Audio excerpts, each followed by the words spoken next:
Kia ora, talofa. My name is Nathan Bloxham, and along with my colleague David Padianga, we're going to introduce you to our Digital Assessment 1. I will talk you through the context, and then David will tell you about our assignment. David and I both currently teach Year 5 and 6 at Spraden Primary School. We are Decile 3, Years 0 to 6. Our vision is to be the best we can. Our values are success, learning, responsibility, and relationships. We currently have 270 students and our curriculum is student-centred. We're in single-self classrooms and about to move to an ILE at the end of 2018. For our teaching practice, we're trying to collaborate approaches to see what will work for our shift to our new ILEs. The device situation in our school, we currently have 19 Chromebooks for 112 students. We're not a BYOD school. However, hopefully ICT will be expanded in our new school. Thank you. Hi, my name is David Padianga, and this is our assignment. The experience we reflected on. The experience we reflected on was the experience of teaching maths to Year 5 children in 2017. Our initial concerns were that the children seemed to exhibit a fixed mindset. They did not seem to be making sufficient progress. They exhibited anxiety towards learning new math skills and concepts, and there was a lack of parent input into student maths learning at home during homework activities. But is there any support or justification for these concerns? Take a moment to look at the analysis of the student data collected at the end of 2017, especially the Year 5 line indicated by the red arrow. Here are the conclusions drawn from the 2017 data. 32% of our 2017 Year 5 children are below or well below for the national standards of maths. 68% of our 2017 Year 5 children are at or above the national standards of maths. When comparing the 2017 Year 5 cohort to the New Zealand national norms, this shows that the children who are at or above are still 7% below the national norm. But what about the viewpoints of our students? What do they have to say about the experience of learning maths at school? Feel free to pause the video at this point to view each graph more closely. Our conclusions will be shared later in the presentation. Given the assessment data, student voice and self-reflections, which areas of our practice need improvement? Number 1, student sharing of maths thinking that leads to feedback and new learning. Our survey indicated that our students did not feel that they were able to share their maths thinking often enough. This implies that some of our students may be missing out on vital opportunities to receive and action feedback. Number 2, greater access to digital technology tools that involves less teacher control and more student control. Student-controlled use of digital technology tools implies that students will need to be goal-oriented, able to plan and meet deadlines. As shown in the surveys, our students have a perception that technology is a teacher tool, not a student tool. Hattie states that computer-assisted learning is optimal when the student, not the teacher, is in control of learning. There are multiple opportunities for learning, peer learning is optimized, and feedback is optimized. Number 3, build on the homeschool partnerships and boost these to enhance student learning. Hattie says there is much variance in the influence of parental involvement.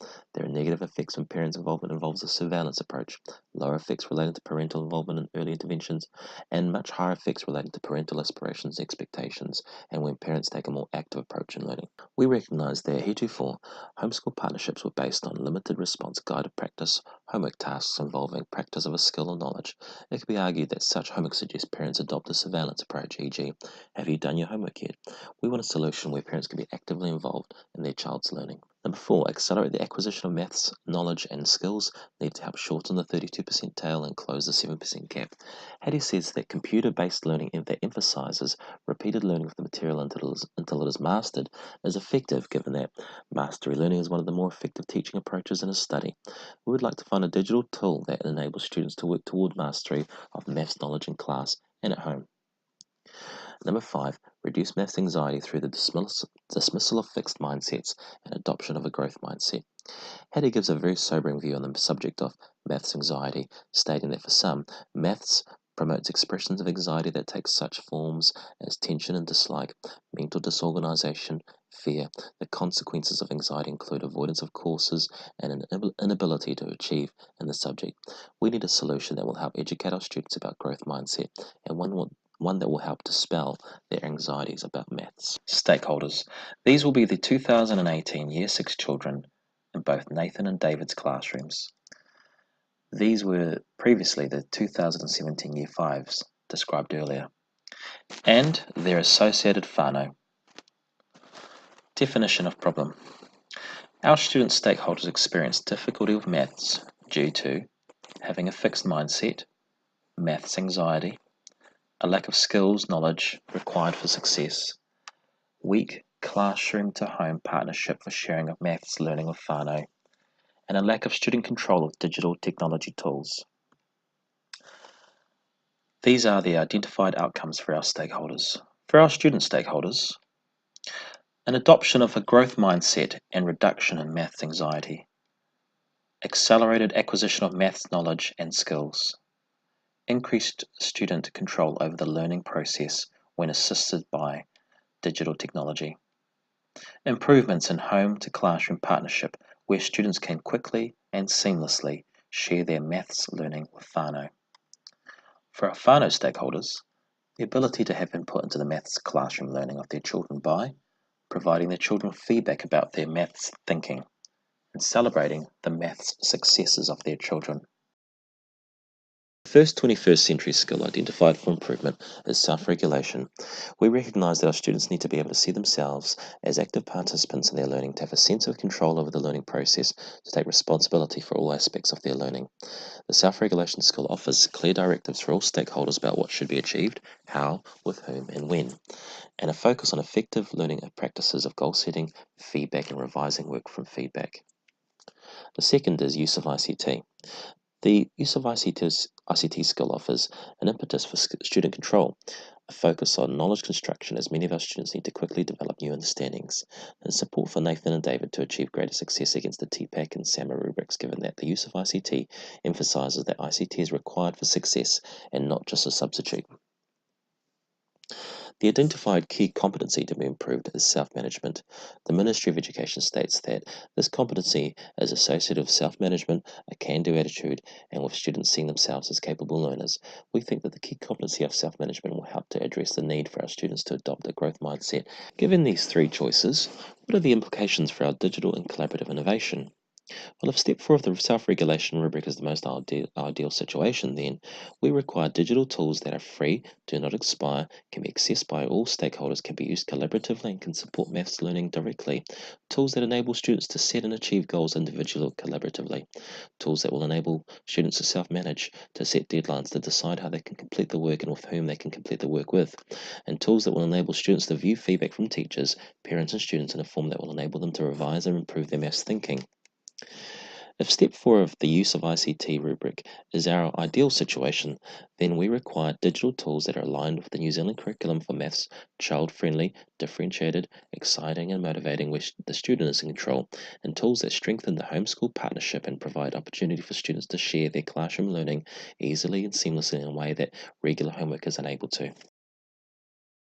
If we group our problems and challenges into 3 main categories, there are 3 digital tools that can help. The first is Class Dojo, the second is eArcle, the third is Seesaw.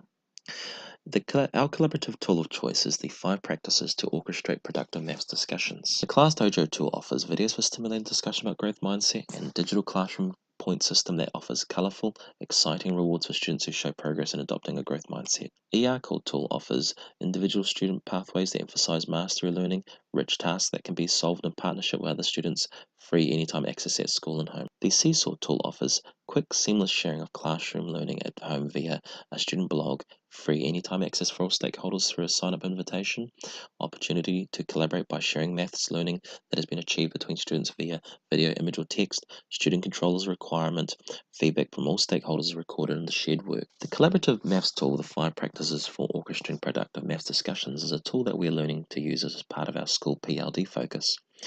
We recognise that this will be a powerful form of collaboration when combined with a digital tool. The 5 practices easily aligns with the 21st century skill of collaboration. According to ITL, the ideal form of collaboration is when students do have shared responsibility, they do make substantive decisions together about the content, process, or product of their work, and their work is interdependent. The 5 practices is a maths program that begins with a rich task which is unpacked by students in partnership using the talk moves. There is a poster to the right that explains all the talk moves. Students have a responsibility to come up with their own solution, but to then demonstrate this to a partner. Both partners are expected to compare and discuss their solutions using the math talk moves. Once both partners have agreed upon what they perceive to be the best solution, they are required to present back to their group.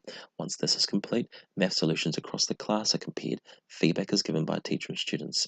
Afterwards, students can return to their partnerships and respond to the feedback and make revisions to their solution.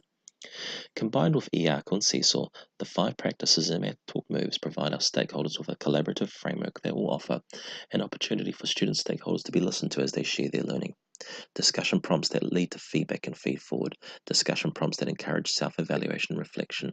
A style of learning that encourages shared responsibility, decision-making, and interdependence. Stop.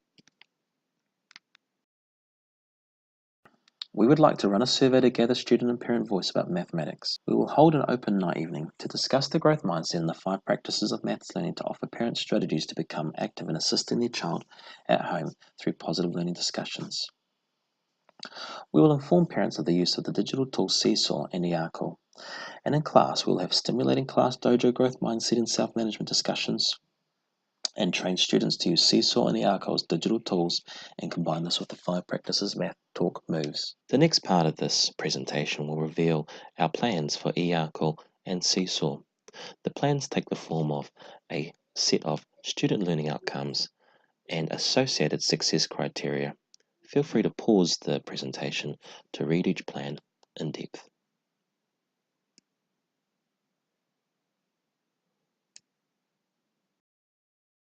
At this juncture, Nathan and I accept that this red box probably describes best our progress made on the TPAC and SAMR framework. We hope that after our innovation, these red boxes will better represent our progress. It is our goal that through this digital collaborative innovation, student stakeholders will be encouraged to form a growth mindset to support their progression in numeracy, to master maths knowledge and skill, to celebrate and share learning of whānau in order to receive and act upon feedback with a view of forming new understandings about maths. Our focus on the 21st century skills of self-regulation and use of ICT and targeting and managing self as a key competency will underpin this project, provide direction, purpose and criteria throughout this process.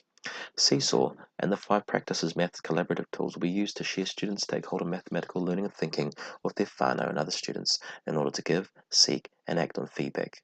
eARC and the Maths Talk moves will be the tools used for mastering maths knowledge and skills individually or in partnership with others.